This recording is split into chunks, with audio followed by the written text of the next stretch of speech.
நான் வேலைக்கு போய் நான் குடும்பத்தை பார்த்துக்கிறேன், அவன் வேலையை விட்டுட்டு திருப்பி இன்ஜினியரிங் படிக்கிறான். எனக்கு தனிப்பட்ட வகையில் முதல்வர் அவர்களுக்கு ஒரு நன்றி சொல்ல வேண்டிய கடமை வேண்டியிருக்கு. என் பேர் பார்வதி.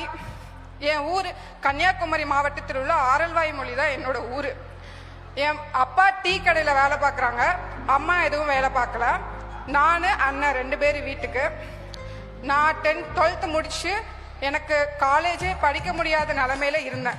பிகாஸ் வீட்டில் அவ்வளோ கஷ்டம், போர் பேக்ரவுண்ட். ஸோ என்ன அப்படியே படிச்சிருந்தாலும் ஆர்ட்ஸ் அண்ட் சயின்ஸ் அந்த மாதிரி படிச்சிருப்பேன். நான் அந்த டைமில் ஏறாத பேங்க் இல்லை. கல்வி கடன் 50% தான் தர ரெடியாக இருந்தாங்க எல்லா பேங்க்லேயும். அந்த டைமில் தான் 7 பாயிண்ட் ரிசர்வேஷன் ஒரு இடஒதுக்கீடு கொடுத்தாங்க கவர்மெண்ட் ஸ்கூல் ஸ்டூடெண்ட்ஸ்க்கு.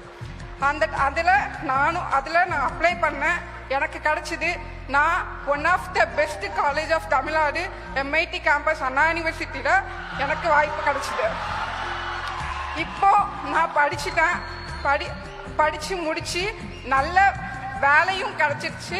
நல்ல ஊதியத்தோட நல்ல வேலையில் இப்போ இருக்கிறேன். அந்த டைமில் அண்ணனுக்கும் படிக்க முடியல. ஸோ அவன் 12th முடிச்சுட்டு டிப்ளமோ முடிச்சுட்டு வேலைக்கு போயிட்டான், நான் படிக்கணும் அப்படின்னு சொல்லிட்டு. இப்போ நான் வேலைக்கு போய் நான் குடும்பத்தை பார்த்துக்கிறேன், அவன் திருப்பி வேலையை விட்டுட்டு திருப்பி இன்ஜினியரிங் படிக்கிறான். அந்த டைமில்